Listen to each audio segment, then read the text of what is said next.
Hello friends, welcome to my YouTube channel. So today in this video I am going to show you how to show or hide the silent mode icon from the status bar.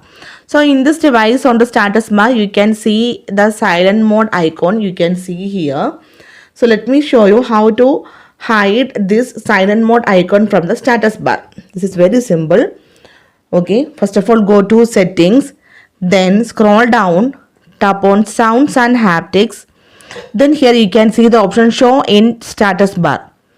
Now it is turned on, it is enabled. That's why we can see the notification, that the silent mode icon that we can see on the status bar. If I disable this one, now you can see that silent mode icon is hidden from the status bar, right? But the silent mode is enabled, but that the icon is hide it from the status bar. If I turn on this one, now you can see that icon is on the status bar.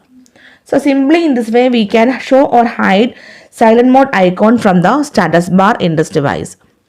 So hope you guys enjoy this video. Thank you for watching. Thank you. Bye bye.